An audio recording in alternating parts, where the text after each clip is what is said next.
सल्लल्लाहु अला हबीबिही मुहम्मद व आलिहि व अस्हाबिहि व बारिक वसल्लम। अस्सलाम वालेकुम माय फैमिली, कैसे हैं आप सब? आई होप आप सब ठीक ठाक होंगे, खैरियत से होंगे, मज़े में होंगे। हम भी अल्हम्दुलिल्लाह बिल्कुल ठीक ठाक हैं, खैरियत से हैं। हमें दुआ है कि अल्लाह ताला आप सबको शाद और आबाद रखें। जहाँ आप कदम रखें अल्लाह आपके लिए खैर और आसानी का मामला फरमाए, आमीन सुम आमीन। शुरू करते हैं आज का व्लॉग। और सबसे पहले तो सब के लिए दुआ, जो जो मुझे कमेंट बॉक्स में दुआ के लिए कहते हैं, जिसका जो मसला है, जो दिली हाजत है, मुराद है, जो परेशानी मुश्किल है, अल्लाह ताला सब कुछ अपनी बारगाह में कबूल करें, उनके लिए आसानी फरमाए। जिनके औलाद नहीं है अल्लाह उनको औलाद अता फरमाए, जिनको सेहत के मसाइल हैं अल्लाह ताला उनको शिफाए कामिला और आजिला अता फरमाए। जो कर्ज़दार हैं उनका कर्ज़ अदा हो जाए, और इसके अलावा जो बीमार हैं उनको सेहत मिले। जिसको जो बे औलाद हैं उनको औलाद मिले। जिनको जो मसला है अल्लाह ताला सब की नेक जायज़ हाजात पूरी करें। आप भी एक दफ़ा दुरूद पाक पढ़ के और उन सब के लिए आमीन कहते हैं इंशाल्लाह। जब आप बग़ैर किसी मतलब, बग़ैर किसी जो है ना ताल्लुक़ के किसी के लिए दुआ करते हैं, तो अल्लाह ताला आप ही जो है दुआएं अपनी बारगाह में खुद ही कबूल कर लेते हैं, आमीन सुम आमीन। और उसके बाद जनाब मैं बनाने लगी थी आज फिर से स्टीम चिकन की रेसिपी, क्योंकि आजकल मेरे घर वालों को बड़ी पसंद आई हुई है। वैसे ये है कि मैं रेसिपीज़ देखती रहती हूँ टिकटॉक पे या यूट्यूब पे, तो फिर मैं उन सबको मिक्स करके ना तो अपना एक्सपेरिमेंट कर लेती हूँ क्योंकि ज़रूरी नहीं होता, जब आपको कुकिंग आ जाती है ना तो उसके बाद फिर आपको खुद ही आइडियाज़ आना शुरू हो जाते हैं कि अच्छा इसको अगर मैं ऐसे कर लूँ तो क्या होगा, वैसे कर लूँ तो क्या होगा। आज हमारे मेन्यू में चिकन था, चिकन लेग पीसेस थे स्टीम्ड, और उसके अलावा दाल चावल थे। तो अभी मैं वो बनाने लगी हूँ।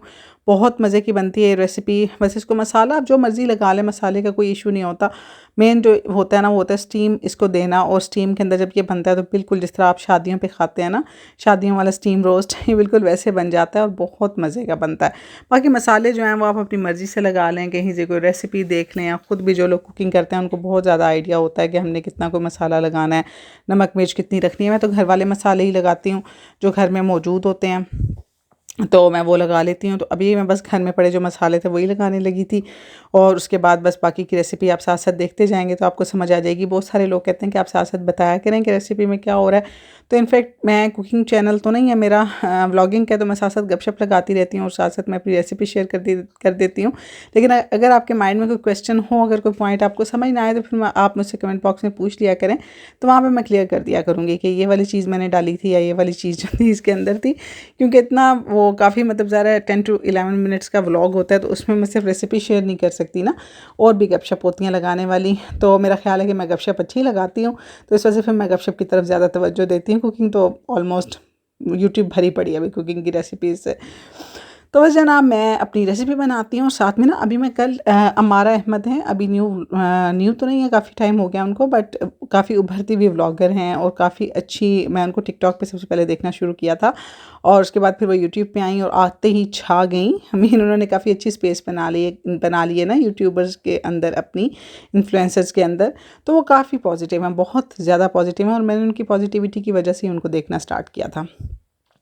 कल मैं उनका एक व्लॉग देख रही थी, और उन्होंने इतनी अच्छी बात की ना कि मैंने जिस तरह पहले आपके साथ शेयर किया था कि जब हमारी शादियां हो जाती हैं, वो भी व्लॉग काफ़ी ज़्यादा आप लोगों ने पसंद किया कि लड़कियां जो है ना वो जाते ही अपना आप जो है ना वो बिल्कुल मतलब वार देती हैं अगले बंदे पे। इसी से रिलेटेड एक और बात हम करेंगे कि जब हमारी शादियां होती हैं तो इसमें कुछ पॉजिटिव पहलू होते हैं, कुछ नेगेटिव पहलू होते हैं। जो उस दिन मैंने बात की थी वो थी कि जब लड़कियां खुद जो है ना वो अपने आप को बिल्कुल डाउन कर लेती हैं हर चीज़ के लिए, मतलब हर चीज़ के लिए ख़ुद को पेश कर देती हैं कि मैं हर किस्म के काम करने को तैयार हूँ, बस मेरी स्पेस बन जाए। लेकिन कुछ लड़कियां ऐसी होती हैं जो स्टार्ट में ही, स्पेशली मंगनी के बाद, क्योंकि आजकल आपको पता है चिट चैट बहुत होती है, बातचीत बहुत होती है मंगेतरों के दरमियान, तो पहले से ही अपनी फैमिलीज़ को आपस में डिस्कस कर लेते हैं कि मेरा फ़लाना ऐसा है, मेरा फ़लाना ऐसा है, हमारे घर में ऐसे होता है, वैसे होता है। तो जो लड़की होती है वो पहले ही मेंटली प्रिपेयर हो जाती है कि देखो जी मैं जाके करती क्या हूँ। इसमें कुछ ज़ाहिर है हमारा अपना भी कसूर होता है ना। तो लड़कियां जो है ना वो पहले से ही अपने माइंड में ये एक माइंडसेट बना लेती हैं कि मैंने जाते ही ना यहाँ पे चेंजिंग करनी है, फ़लाना बंदा ऐसा है, मैंने इसको ऐसे करना है, फ़लाना बंदा ऐसा है। मतलब इसमें नेगेटिविटी इस वजह से आ जाती है कि हम पहले ही अपनी फैमिली के बारे में बहुत कुछ डिस्कस कर देते हैं सामने वाले के साथ, जिससे उसके लिए कोई सरप्राइज़ नहीं रहता, वो मेंटली प्रिपेयर होके आता है। अब उसके माइंड में क्या होता है कि मैं जाते ही पूरा जो है ना मतलब सेटअप जो है उसको मैं चेंज कर दूँगी। आपको ये नहीं पता होता कि जब आप जा रहे हैं ना तो सामने उस घर में भी एक क्वीन बैठी हुई है जिसने इतने साल उस घर को दिए हैं, और उसने इतने साल लगाए हैं उस घर को अपनी मर्ज़ी के मुताबिक चलाने के लिए। तो अब वो आते ही आपके हाथ में तो सब कुछ नहीं दे देगी ना। मीन मैं आपकी सास की बात कर रही हूँ।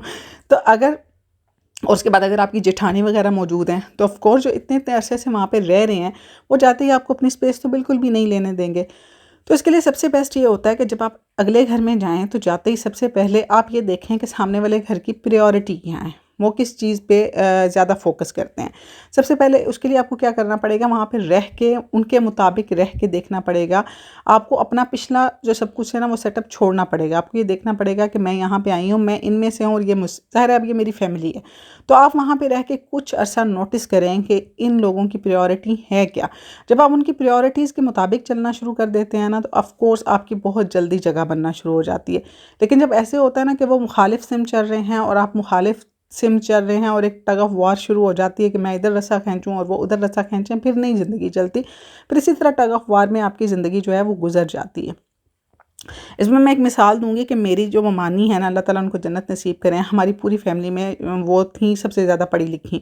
आउट ऑफ फैमिली से मामू की शादी हुई, वो हमारी फैमिली में आई। हम सब रहने वाले थे गांव के। मेरी अम्मी भी मुश्किल से 5 जमातें पढ़ी हुई हैं, तो हम सब गांव के रहने वाले थे। जब उनकी शादी हमारी फैमिली में हुई तो मैं कहती हूँ कि जब उनकी डेथ हुई थी ना, मैंने उन लोगों के मुँह से उनकी तारीफ़ सुनी थी। वो कहते थे कि ये लगता ही नहीं था कि ये बाहर से आई हुई थी। उन्होंने आके ये नहीं बोला कि ये तो सारे पेंडू हैं, यहाँ तक वो शहर से पढ़ी हुई थी और शहर में रहती थी, लेकिन उनकी शादी छोटे से गांव में हुई। उन्होंने आके एक दफ़ा ये नहीं बोला कि ये तो पेंडू लोग हैं, इनके साथ मैं कैसे एडजस्ट कर सकती हूँ, मैं इनके साथ कैसे रह सकती हूँ। आप यकीन करें कि मेरी अम्मी बताती हैं कि सबसे पहले आके वो कुछ अर्सा गाँव में रहीं, उसके बाद मामू मेरे डीओ थे, उसके बाद हम शहर शिफ्ट हो गए। मेरे अब्बू ने, मेरे मामू ने सबसे पहले घर बनाया शहर में, हम लोग शहर में आ गए। मामी ने सबसे पहले अपने आप को प्रूव किया सबके साथ रह के कि मैं आप जैसी हूँ। उन्होंने हम सबको देखा, उन्होंने हम सबको जज किया। उसके बाद आहिस्ता आहिस्ता ममानी ने जो है ना अपना इन्फ्लुएंस शो करना शुरू किया। आप यकीन करें कि मेरी अगर उर्दू है, हम पंजाबी स्पीकिंग फैमिली से हैं। मुझे बहुत सारे लोग कहते हैं कि आप लगता नहीं है कि पंजाबी स्पीकिंग फैमिली से हैं। उसका रीज़न यही है कि मेरी ममानी जब हमारे साथ रहना शुरू हुई ना तो उन्होंने हमारे जो वर्ड्स हैं, हमारा जो बोलने का लहजा है उसको चेंज करना शुरू किया। ऐसे नहीं बोलते, हत्ता कि मेरी अम्मी तक को। और तब तक वो इतना अपना वो बना चुकी थी हमारे अंदर रह के कि हमें उनकी बात बुरी नहीं लगती थी। हम कहते थे अगर ये कह रही है ना तो फिर ठीक कह रही हैं। उनका ओढ़ने का सलीका, पहनने का सलीका, सर्विंग का तरीका, खाना पकाने का तरीका, मतलब ईच एंड एवरीथिंग, जो छोटी छोटी टिप्स या छोटी छोटी चीज़ें जब वो देती थी तो मेरी अम्मी को भी खुशी महसूस होती थी, मेरी अम्मी को भी अच्छा लगता था। इनफैक्ट सबको अच्छा लगता था कि अगर ये बता रही हैं ना तो इसका मतलब ये अच्छा ही बता रही हैं। उसके लिए क्या था कि वो पहले आईं, उन्होंने हमें समझा, उन्होंने आके देखा कि इस फैमिली की क्या मतलब है। कुछ फैमिलीज़ खुद भी नेगेटिव होती हैं, मतलब बहुत ज़्यादा टॉक्सिक होती हैं, अपनी अना का मसला बना लेते हैं। लेकिन ये कि मेरी फैमिली ने उनको ऑन किया और फिर उन्होंने मेरी फैमिली को, हमारी फैमिली को ऑन किया। उसके बाद उन्होंने अपना इन्फ्लुएंस वहाँ पे शो किया। और यकीन करें कि जब उनकी डेथ हुई थी, मैं कहती हूँ कि मैंने कोई ऐसा बंदा नहीं देखा था वो जो कहता हो कि ये बंदी जो है ना, हत्ता कि हमारे घर लोग कम आते थे, उनके पास ज़्यादा जाते थे मशवरा करने के लिए, स्पेशली कि अगर ये बताएंगी ना तो ये अच्छा मशवरा देंगी। इसी तरह हमारा ने यही बात की कि जब हम किसी दूसरे घर में जाते हैं तो हर एक की प्रायोरिटी जो है ना वो अलग होती है।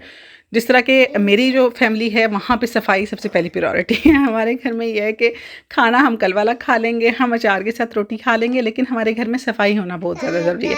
जैसा कि मैंने आपको पहले ही बताया था कि मेरी अम्मा जो है ना सारे बेड, कुर्सियाँ, डाइनिंग टेबल, हर चीज़ हटा के सफाई करती थी। अब तो बेचारी मतलब इतना नहीं कर सकती, लेकिन अब मेरी भाभी जो है ना उन्होंने सीट संभाल ली है। इसी तरह मतलब जब मैं ससुराल गई तो मैं वैसे भी कोई इतनी सफाई पसंद थी नहीं, लेकिन मैं जब ससुराल गई तो मुझे ये पता चला कि मेरे ससुराल वालों की प्रायोरिटी है खाना। वो कहते हैं कि सफाई मतलब ठीक है, सिंपल जो सफाई होती है, बस झाड़ू लगाओ, मॉप लगाओ, कोई ज़रूरत नहीं है चीज़ें हटाने की, अपनी जान को अज़ाब में डालने की कोई ज़रूरत नहीं है, बेड घसीटने की कुछ मत करो, बस सफाई करो और टाइम पे खाना मिलना चाहिए भाई, और खाना अच्छा होना चाहिए। आज क्या बनेगा, अच्छा आज कौन सा फ्रूट लेके आना है, आज स्नैक्स में क्या खाना है, शाम की चाय के साथ क्या खाना है, दोपहर को मतलब नाश्ते के बाद हल्का फुल्का भूख लगेगी तो क्या खाना है। मतलब हमारी फैमिली में ये चलता है, ससुराल वाली फैमिली में। जबकि शादी से पहले हमारे यही होता था कि यहाँ से सफाई करनी है, ऊपर वाला पोर्शन रहता है, छत साफ़ करने वाला है, नीचे साफ़ करने वाला है। और खाने के मामले में बस यही होता था कि मुझे ये था कि मुझे ऐसी हांडी बनानी आती थी कि प्याज भूना, टमाटर भूना, बीच में सब्ज़ी डाली और बस ख़त्म।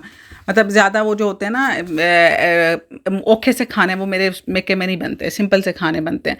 तो जब ससुराल में आई तो फिर शुरू में ना मेरे हस्बैंड ने भी बड़ा नोटिस किया इस चीज़ को ना कि तुम किचन में नहीं जाती, तुम्हारा दिल नहीं करता किचन में जाने को ना, तुम्हारा खाना पकाने का दिल नहीं करता। उसका रीज़न ये होता था कि मेरी तरबियत इस तरह की हुई थी, हाँ मुझसे कमरा ठीक करवा लो, मुझसे बेडशीट ठीक करवा लो, मुझसे सफाई करवा लो, लेकिन मुझे किचन में मत भेजो।